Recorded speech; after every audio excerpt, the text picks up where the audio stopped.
Hadis ke-523 yang diriwayatkan oleh Imam Khatib yang datang daripada sahabat Abdullah bin Mas'ud radhiyallahu anhuma, baginda Rasul Nabi Muhammad sallallahu alaihi wasallam beliau bersabda, "Hasinu amwalakum bizakat, wadawu mardhakum bisadaqah, wa'iddu lil bala'i ad-du'a."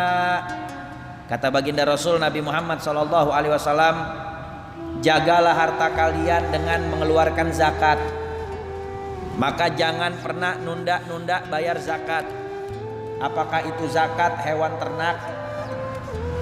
Dan hewan ternak yang wajib dizakati adalah onta, sapi, dan juga kambing. Selain daripada itu maka tidak ada zakat hewan ternaknya. Ustadz, bagaimana kalau seandainya saya ternaknya ternak kodok? Atau mungkin Ustadz saya ternaknya ternak bebek? Maka itu tidak ada zakat hewan ternaknya. Tetapi kalau itu adalah sesuatu yang diternak untuk diperjualbelikan, maka ada yang namanya kategori ya urudut tijarah, yaitu harta dagangan. Ya, maka itu ada zakatnya. Ya, masuknya ke harta dagangan. Maka zakat ini sesuatu yang menjadi pelindung dari harta kita. Kata baginda Rasul Nabi Muhammad SAW, tidak akan hancur dan binasa harta yang ada di darat dan di lautan kecuali bagi mereka orang-orang yang mencegah diri mereka dari mengeluarkan zakat. Jadi orang yang suka menunda bayar zakat, apakah itu zakatnya hewan ternak, atau zakatnya tumbuh-tumbuhan, atau zakat emas dan perak, atau zakat harta dagangan, atau zakat pertambangan, atau zakat sesuatu temuan dari dalam bumi dengan segala ketentuan hukumnya, atau zakat harta yang wajib dia keluarkan setiap tahunnya, maka itu semua tidak akan hancur dan binasa kalau dia tunaikan. Tetapi kalau ditunda-tunda, kalau tidak dia keluarkan, maka hartanya bisa hancur dan binasa dengan sebab menunda mengeluarkan zakat. Hati-hati.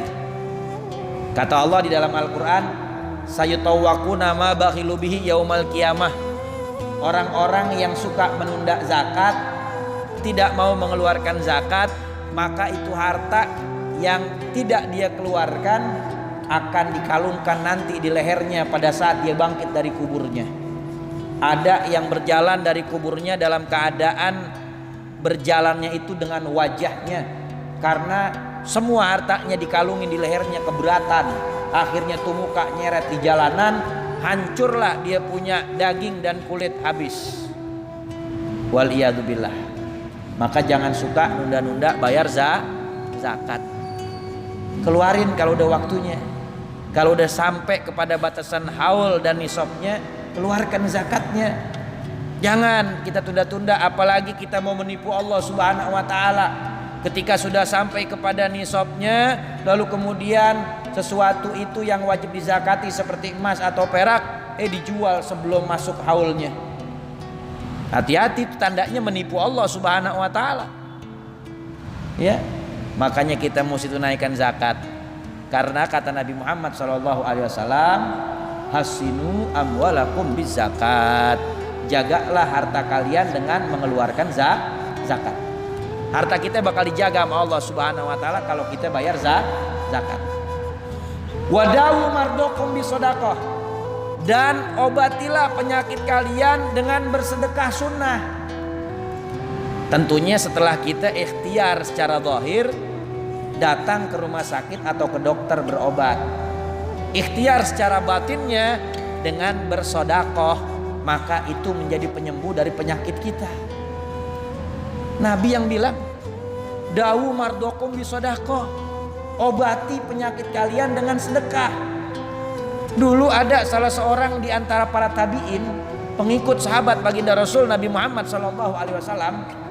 Beliau ini punya penyakit, keluar dari lututnya berupa darah yang bercampur dengan nanah yang gak berhenti-berhenti. Akhirnya dia teringat dengan apa yang Nabi sabdakan di dalam hadisnya, untuk obati penyakit dengan sodakoh.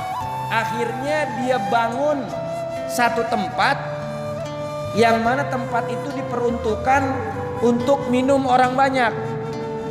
Kalau di Tarim, di Hadramut itu suka sering dijumpai. Di pinggir-pinggir jalan tuh ada yang namanya dispenser buat umum. Kalau di sana bilang salajah, ya, dispenser umum. Dingin airnya, udah disiapin tuh di pinggir jalan. Dispensernya besar, ya, kayak kulkas 3 pintu. Ada kerannya mungkin 3 sampai 4 keran, ada gelasnya. Itu kalau di Tarim, di Hadramut dan sekitarnya ditemukan tuh di pinggir-pinggir jalan. Banyak orang-orang yang dermawan yang menginfakkan harta mereka, mereka siapkan yang namanya dispenser besar untuk umum, siapa saja orang minum. Begitu juga di masjid-masjid. Bukan cuma di pinggir jalan, di masjid-masjid itu yang namanya DKM masjid siapin tuh yang namanya salajah, dispenser, ada air dinginnya.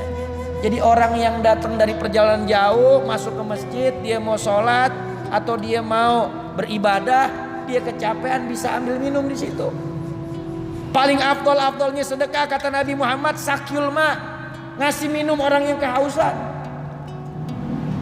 Ini kita kagak, kadang-kadang kan kita ada tetangga datang wala makanan, minum aja kagak. Udah di luar aja, di luar deh.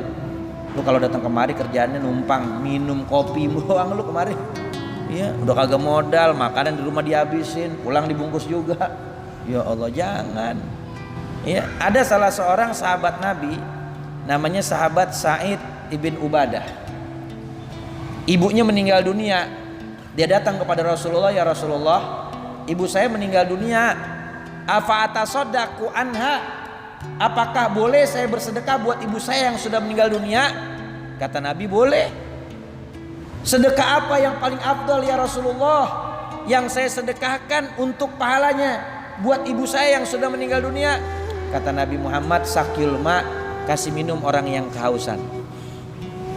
Maka jangan kaget kalau di Riyadhus Shalihin ada hadis yang menceritakan tentang bagaimana seorang wanita, dia pelacur, ketika berjumpa dengan seekor anjing yang kehausan, dia ambilkan air minum dengan khuf, sepatu kulitnya, ke dalam sumur, lalu kemudian dia minumkan kepada anjing tersebut. Maka dengan sebab itu wanita ini mendapatkan hidayah petunjuknya Allah, sehingga bertobat kepada Allah taubatan nasuha, dan juga diampunkan kesalahan dan dosanya. Makanya ata ibu minadzambi kamala dzambalahu, orang yang bertobat kepada Allah taubatan nasuha maka seperti tidak punya dosa. Dengan sebab dia memberi minum kepada anjing yang kehausan, menjadi sebab dapat hidayahnya Allah. Dan dari hidayah itu dia bertobat kepada Allah taubatan nasuha, tidak ada kesalahan dan dosanya, dia mengerjakan amal kebaikan, masuk ke dalam surganya Allah Subhanahu wa taala. Nikmat apa bukan? Ngasih minum sama anjing, dapat surga jadi sebab hidayah. Al-Imam Ghazali rahimahullah taala ketika beliau sedang mengarang kitab, ada yang namanya lalat mencelok tuh di tempat tintanya. Kalau orang dulu kan nulisnya itu tintanya dicocol. Tulis, cocol, tulis. Saya dulu ngalamin zaman mondok di Sukabumi. Itu tempat tintanya dibuat dari serat kedebuang pisang. Masukin ke situ, tuangin tinta, pulpennya khusus tuh, yang runcing ujungnya. Ya. Kayak pulpen direktur, ya, cocol tuh tintanya. Itu ketika Imam Ghazali lagi ngarang kitab, itu laler nemplok di situ, kagak diusir, dibiarin minum sampai kenyang. Dengan sebab itulah Allah Subhanahu wa taala masukkan Imam Ghazali ke dalam surganya. Padahal amal ibadahnya Imam Ghazali banyak, tetapi penyebab ke surganya itu amalan yang mungkin kita anggap sepele. Makanya kata baginda Rasul Nabi Muhammad SAW, la tahtakironna min ma'rufin syai'an, jangan suka ngeremehin amal kebaikan sekecil apapun. Imatatul adha anitorik sodako, geserin tuh duri, batu di pinggir jalan yang bikin orang yang lewat bisa kecelakaan atau kesandung, itu dapat pahala sedekah. Pokoknya amal-amal kebaikan yang kecil yang kadang diremehin orang bisa jadi itu penyebab kita bisa masuk ke surga. Maka jangan pernah remehin amalan yang kecil. Jangan kita pikir, ini mah amalan kecil, cemen. Mendingan ngamalin yang gede sekalian. Tahu-taunya yang gedenya ria, akhirnya nggak ada pahalanya. Bisa jadi dari yang kecil itu yang dia ikhlas karena Allah, yang kagak berat buat ngerjainnya di situ. Salah satu penyebab dia dapat ridhonya Allah dan masuk surganya Allah Subhanahu wa taala. Tuh. Makanya apa? Itu sahabat dia bikin tuh, tabiin ya. Itu tabiin dia buat yang namanya air minum buat orang banyak. Ketika dia ingat dengan sabda baginda Rasul Nabi Muhammad SAW tentang betapa dahsyatnya bersedekah, memberi minum orang, dan juga sedekah itu bisa mengobati penyakit, dia buat yang namanya dispenser umum buat orang minum. Maka ternyata setelah itu dia buat, maka penyakitnya disembuhkan oleh Allah Subhanahu wa taala dengan berkah sedekah. Makanya kita coba tes. Yang setiap pagi kakinya pada gemeteran, asam urat, yang pada encok rematik, belum lagi yang kena kolesterol, istiqomain tiap hari sedekah walaupun cuman 5.000 atau 10.000, istiqomain. Insya Allah biniati syifa, sembuh penyakit kita dengan berkah kita sedekah di jalan Allah Subhanahu wa taala. Kenapa? Karena innamal a'malu binniyat. Setiap amal ibadat tergantung niatnya. Ketika kita keluarin duit dari kantong kita mau kasih fakir miskin, niatin, ya Allah, saya niat karena Engkau ya Allah, dan mudah-mudahan dengan berkah sedekah ini Engkau angkat penyakit aku ya Allah. Begitu. Tuh niatnya begitu. Maka insya Allah sedekahnya dapat ridha Allah, amal sedekahnya diterima, berkah sedekah penyakit disembuhkan oleh Allah Subhanahu wa taala. Amin ya rabbal alamin. Praktekin. Ini Nabi yang bilang. Wa'iddu lil bala'ad du'a. Dan kata baginda Rasul Nabi Muhammad SAW, dan persiapkan dirimu untuk terhindar daripada bencananya Allah dengan cara banyak berdoa. Karena doa itu penolak bala. Doa adalah penolak bala. Maka siapin diri kita tuh agar terhindar daripada bala dan bencana dengan cara kita banyak-banyak doa. Ini kagak. Badan pengen sehat, rezeki pengen lancar, urusan pengen gampang, bini pengen punya yang cakep, solehah, pengen punya anak yang ganteng dan cantik, soleh solehah, pengen urusan dunianya semua lancar dan mudah. Sholatnya males, baca zikir kagak pernah, doa juga pelit banget. Rabbana atina fid dunya hasanah wa fil akhirati hasanah wa qina adzabannar wa sallallahu ala sayyidina Muhammadin wa alihi wasallam walhamdulillahi rabbil alamin. Kepengenannya banyak tapi mintanya sama Allah dikit. Kira-kira dikasihnya banyak apa dikit?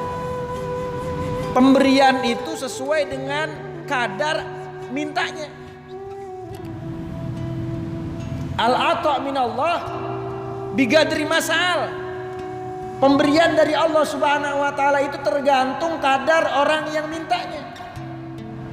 Kita kalau mintanya sedikit ya dikasihnya segitu doang. Minta yang banyak. Makanya para ulama-ulama salaf kita itu luar biasa. Di antaranya Al-Imam Syekh Umar Bamakhramah rahimahullah taala, beliau mengatakan bahwasanya ketika kita mau menikah, maka niatnya nikah itu beliau jelaskan di dalam kitabnya ada 100 niat lebih. Tuh niat nikah. Apa saja di antara niat nikah? Di antaranya menjalankan sunnah Nabi. Yang kedua, menggembirakan hati Nabi ketika nanti di padang mahsyar dengan umat yang banyak. Yang ketiga, pengen punya anak cucu keturunan yang soleh dan soleha. Yang keempat, kita kepengen menjaga diri daripada kemaksiatan dan dosa. Yang kelima, kita pengen menyempurnakan sebagian iman kita lagi. Yang keenam, kita pengen menyempurnakan agama kita. Yang ketujuh, kita pengen melipat gandakan pahala. Yang ke-8 kita pengen banyak pahala di dalam rumah tangga. Yang ke-9 masih banyak lagi. Ada niat nikah tuh 100 lebih. Ini kita kagak. Niat nikah ngapain? Ya udah pokoknya biar kagak ditanyain orang kalau saban lebaran. Iya, kapan nikah? Biar kalau besok lebaran orang belum nanya, gue udah bilang duluan, gue udah nikah. Gitu. Jangan. Niatnya karena Allah, makanya ketika sedekah niatnya yang banyak. Niatnya tuh apa? Begitu, ya. Siapin doa kita buat jauhin daripada bala dan musibah. Karena doa itu adalah silahul mukmin. Kata Nabi Muhammad SAW, ad-du'a silahul mu'min. Doa itu adalah perisai, doa itu adalah senjata buat orang mukmin. Dari apa? Dari musuh. Dari apa? Dari iblis dan syaitan. Dari apa? Dari segala macam musibah dan bencana. Makanya banyak-banyakin doa. Jangan pelit sama doa. Di dalam kitab Syarat Tanqiyul Qaul Al-Hasis lil Imam Nawawi, di situ dijelaskan bahwasanya ada di dalam hadis pertama di dalam bab keutamaan doa diterangkan bahwasanya ketika seorang imam berjamaah dengan makmum, maka rahmat yang Allah turunkan pertama kepada imam. Lalu kemudian setelah itu diturunkan kepada makmum yang di saf pertama sebelah kanan. Lalu Allah turunkan rahmat kepada makmum yang di saf pertama sebelah kiri. Baru Allah turunkan setelahnya rahmat itu untuk makmum yang ada di saf kedua dan seterusnya sampai ke belakang. Berarti yang tengah-tengah yang belakang kebagian sedikit apa sisaan? Sisaan. Yang paling gede dari imam. Makanya imam itu pahalanya besar, tanggung jawabnya juga dunia akhirat besar. Jangan dipikir jadi imam enak, tanggung jawabnya dunia akhirat. Tapi kalau dia bisa amanah, maka dia dapat pahala yang besar dari Allah Subhanahu wa taala. Terus kata hadis Nabi, siapa orang yang selesai sholat berjamaah lalu kemudian mereka berdoa, maka malaikat Allah Subhanahu wa taala mengaminkan doa mereka. Tetapi apabila ada yang selesai sholat tidak berdoa, lalu kemudian pergi meninggalkan sholat berjamaah tersebut, jamaah sholat itu maksudnya setelah sholat dia nggak doa lagi, langsung main keluar aja, maka malaikat yang ada di situ dia berkata, ya fulan, amalaka lillahi haja istagnaita anillah. Fulan, apakah kamu nggak punya keperluan sama Allah? Emang udah kaya, udah nggak perlu lagi sama Allah? Malaikat bilang begitu. Cuman aja tuh orang yang kagak ngedoa, dia kagak denger tuh omongan malaikat. Kalau dia denger, dia balik lagi. Punya keperluan ya, malaikat punya keperluan sama Allah. Doa lagi, dia balik lagi. Cuman aja kagak denger. Bahkan di dalam hadis Nabi katakan tarku doa maksiyah. Orang yang ninggalin doa, dia kagak berdoa sama Allah, maka dihukumin maksiat. Naudzubillah min dzalik. Ya, makanya apa? Banyak-banyak baca doa biar kita terhindar daripada musibah dan bencana. Amin ya rabbal alamin. Wallahu a'lam.